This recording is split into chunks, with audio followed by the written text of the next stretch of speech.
Hello friends, welcome to lecture 4। और आज हम देखने वाले हैं हेडिंग टैग्स और उसके स्ट्रक्चर के बारे में। ठीक है, हेडिंग टैग्स और उसके स्ट्रक्चर के बारे में। तो ये उसका स्ट्रक्चर होता है। सबसे पहले H1 टैग आता है, then H2, then H3, then H4, then H5, then H6। अब ऐसा क्यों होता है? ऐसा होता है उसकी साइज़ की वजह से। जो H1 का जो साइज़ होता है वो सबसे बड़ा होता है, उससे छोटा फिर H2, then H3, then H4, H5 और H6। ठीक है, जब आपका जो पैराग्राफ बोल दो या फिर आपका कोई ब्लॉग अगर आप लिखते हो तो सबसे ऊपर जो टाइटल होता है ना वो H1 में ही लिखा होता है, वो सबसे बड़ा होता है ना। जो H1 होता है उसमें हम लोग क्या करते हैं, कीवर्ड को स्टफ करते हैं। तो जो H1 होता है वो किसी चीज़ को हाईलाइट करने के लिए भी यूज़ होता है ना, यूज़र के लिए भी और गूगल के लिए भी। जो टैग्स होते हैं वो इसलिए यूज़ होते हैं चीज़ों को हाईलाइट करने के लिए। या तो आप कीवर्ड को हाईलाइट कर दो या तो आपके टॉपिक को हाईलाइट कर दो। किसी भी चीज़ को हाईलाइट करने के लिए हम लोग हेडिंग का यूज़ करते हैं। हेडिंग का मीनिंग ही है चीज़ों को हाईलाइट करना। ठीक है, टाइटल को हाईलाइट करना, टॉपिक को हाईलाइट करना, इसलिए हेडिंग का यूज़ करते हैं हम लोग। ओके, तो ये देखिए क्या लिखा है, व्हाट आर हेडिंग टैग्स। तो अब हेडिंग टैग्स को यूज़ कैसे करना है हम वो देखते हैं। इसको कैसे यूज़ करना समझ में आ गया ना। हेडिंग टैग क्या होता है, साइज के हिसाब से उसको स्ट्रक्चर किया गया है H1 से लेके H6 तक। तो H1 सबसे बड़ा होता है, H6 सबसे छोटा होता है, और इसकी हायरार्की को फॉलो करना बहुत ज़रूरी है। सबसे पहले H1, then H2, then H3, H4, H5 और देन H6। ठीक है, ऐसा नहीं करना है कि H1 के साथ हमने डायरेक्ट H5 यूज़ कर लिया, H1 के साथ हमने H6 यूज़ कर लिया, ऐसा नहीं करना है। एक के बाद एक यूज़ करना है। ठीक है, तो जैसे कि सबसे पहले हमने H1 यूज़ किया है, तो H1 हम लोग पेज टाइटल के लिए यूज़ करेंगे, सिर्फ एक बार यूज़ करेंगे। एक पेज के साथ एक बार टाइटल यूज़ करेंगे। एक पेज के साथ एक ही बार हम H1 टैग यूज़ करेंगे। उसके बाद अगर आपको यूज़ करना है मल्टीपल तो आप H2 कर सकते हैं। एक बार H1 कर लिया, फिर उसके अंदर आप कितने भी H2 कर लो, कितनी भी H2 कर लो। ठीक है, ये इसका हायरार्की होगी। हायरार्की को फॉलो करना बहुत ज़रूरी है। अब H2 main section under H1। तब H1 के अंदर हम लोग यूज़ करेंगे H2। H1 के अंदर हम लोग यूज़ करेंगे H2। अब H2 के अंदर हम लोग यूज़ करेंगे, कुछ भी कर सकते हैं, H3 से लगा के H6 तक पूरा कर सकते हैं इसके अंदर आप यूज़। ठीक है, फिर आप H3 के अंदर कर सकते हैं H4 से लगा के H6 तक। तो हायरार्की को आपको प्रॉपर फॉलो करना है। अब एक H1 यूज़ किया, उसके साथ आप मल्टीपल H2 यूज़ कर सकते हैं, H2, H2, H2, फिर H2 के अंदर H3, H3 के अंदर H4। इस तरीके से आपको प्रॉपर हायरार्की बनानी है। अब इसमें आपकी एक चीज़ और हेल्प करता है, ये स्ट्रक्चर को प्रॉपर बना देती है। कैसे, आप एक प्लगइन होता है tables of content. Table of content नाम का एक प्लगइन होता है, इसको आप वर्डप्रेस में इंस्टॉल करना, ये आपका स्ट्रक्चर प्रॉपर बना देगा। जब आप प्रॉपर हायरार्की यूज़ करोगे ना हेडिंग टैग्स की, तो जो टेबल ऑफ कंटेंट प्लगइन है वो आपके जो पूरा ब्लॉग होगा उसको प्रॉपर स्ट्रक्चर में बना देगा। जब आप किसी भी टाइटल पर क्लिक करोगे ना तो ऑटोमेटिकली आप पूरे ब्लॉग को विजिट कर पाओगे, वहीं से प्रॉपर टेबल बन जाएगी, आपका स्ट्रक्चर प्रॉपर हो जाएगा। ठीक है, ये देखिए H3 के अंदर sub section under H2 correct है, फिर H4, H5, ये तो बिल्कुल क्लियर है। स्ट्रक्चर वाइज हमको चलना है। अब ये SEO के लिए क्यों मैटर करता है, help Google understand content hierarchy. ये मैंने बोल दिया आपको कि कंटेंट की हायरार्की को समझने के लिए गूगल की हेल्प करता है। गूगल जब स्कैन करता है ना कंटेंट को ऊपर से नीचे तक, तो उसकी हायरार्की को समझ जाता है कि कौन कौन सा टाइटल है, कौन कौन सा सब पार्ट है उसका, कौन सा पैराग्राफ है, पैराग्राफ के अंदर क्या है। तो वो जो हेडिंग्स होती है ना वो हेडिंग को रीड करता है, इस तरह से लिखा जाते हैं। H1 start, H1 and. जब HTML में लिखेंगे तब बोल रहा हूँ मैं। H2 start, H2 and. ठीक है, इस तरीके से H3 स्टार्ट, H3 एंड। जो वो स्कैन करता है ना तो उस हेडिंग्स को रीड करता है वो। Okay, highlight keyword naturally. अब टाइटल के अंदर आप डाल दो कीवर्ड्स, ऑटोमेटिकली गूगल को पता चल जाएगा कि जो कंटेंट है वो किस बारे में है, इसमें कीवर्ड यूज़ किया है, तो उस कीवर्ड के लिए कंटेंट इंपॉर्टेंट है। समझ गए, इंडेक्सिंग के लिए, समझ गया ना, इंडेक्सिंग के लिए लाइब्रेरी की तरह वर्क करता है। Improve readability for users. अब आपने टाइटल प्रॉपर लिखा है, हेडिंग्स प्रॉपर डाली है, सब हेडिंग्स प्रॉपर डाली है, तो जो यूजर का जो कंटेंट का जो स्ट्रक्चर होगा वो उसको रीड करना बहुत ईजी हो जाएगा। Step by step user read कर सकता है। जैसे कि मान लीजिए मैंने MPPSC का एग्जांपल लेता हूँ यहाँ पे मैं, MPPSC टेस्ट सीरीज। ओके, अब टेस्ट सीरीज के अंदर मैंने मान लो ये H1 टैग के अंदर लिया मैंने, अब मैं H2 टैग के अंदर ले लेता हूँ MPPSC प्रीलिम्स। ओके, फिर मैंने एक और H2 टैग ले लिया, अब लिख दिया मैंने MPPSC मेंस। ठीक है, और एक और H2 टैग ले लिया मैंने, उसके अंदर लिख दिया मैंने MPPSC इंटरव्यू। ठीक है, अब यूजर को अगर रीड करना होगा तो क्या रीड करेगा, उसको प्रीलिम्स के बारे में पढ़ना हो तो H2 टैग थोड़ा हाईलाइट हो रहा है तो उसने प्रीलिम्स का पढ़ लिया, फिर डायरेक्ट वो H2 टैग मिस पे आ गया, मेंस के लिए पढ़ लिया, फिर उसने इंटरव्यू के लिए पढ़ लिया। अब इसके अंदर मेरे को जो भी देना हो, प्रीलिम्स के अंदर मेरे को कितनी घंटे की एग्जाम होती है, क्या सिलेबस है, मैं सब कुछ दे सकता हूँ उसके अंदर। पर यहाँ पे जो पॉइंट है ना मेरा हाईलाइट हो गए, मैंने प्रॉपर स्ट्रक्चर बना दिया।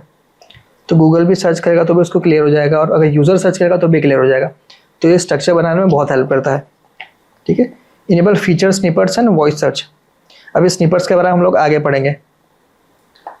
ठीक है, provide a better accessibility experience, ये तो मैंने बता दिया कि एक्सेस करना बहुत ईजी हो जाता है।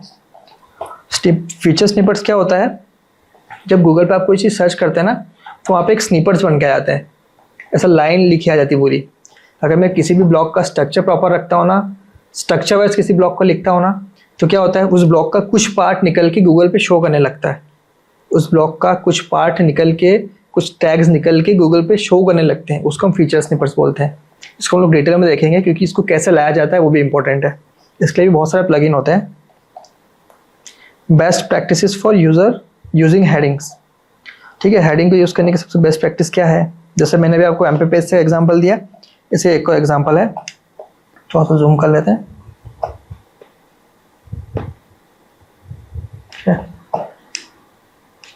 Use only one H1 tag पर पेज। पर पेज हमको एक ही H1 टैग यूज़ करना है क्योंकि उसके अंदर बाकी हम लोग बाकी सब पार्ट हम यूज़ करते रहेंगे। यूजुअली तो पेज और ब्लॉक टाइटल जो होता है वो H1 में ही लिखा होता है, तो फिर जो हम कंटेंट के अंदर यूज़ करेंगे वो H2 से यूज़ करेंगे। ठीक है, एग्जांपल देख लेते हैं। जैसे H1 टाइटल हो गया, मान लो ये ब्लॉग है पूरा। ठीक, अब मैंने स्टार्ट किया एक पैराग्राफ से ब्लॉग को, मैंने ब्लॉग को एक पैराग्राफ से स्टार्ट कर दिया, ये पैराग्राफ लिख लिया, फिर मैं H2 एक हेडिंग ले लूँगा।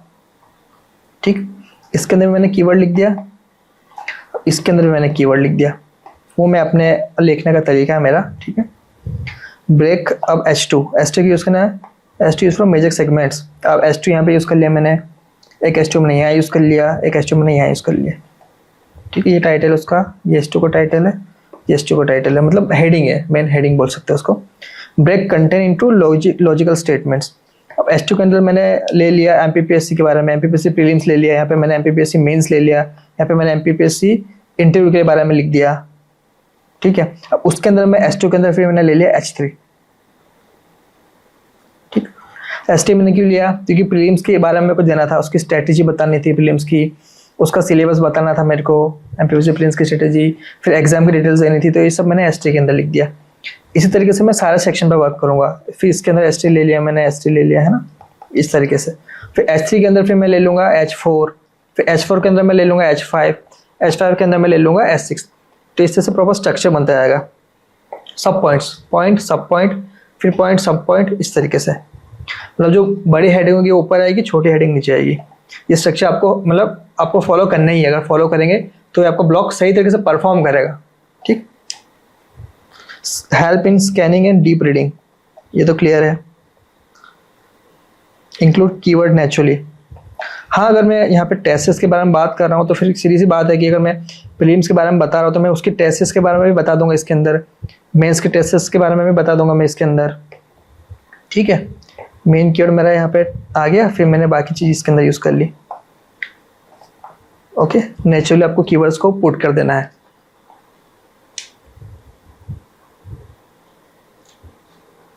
मेंटेन लॉजिकल ऑर्डर, ये क्लियर है, आपको ऑर्डर को मेंटेन करके चलना है।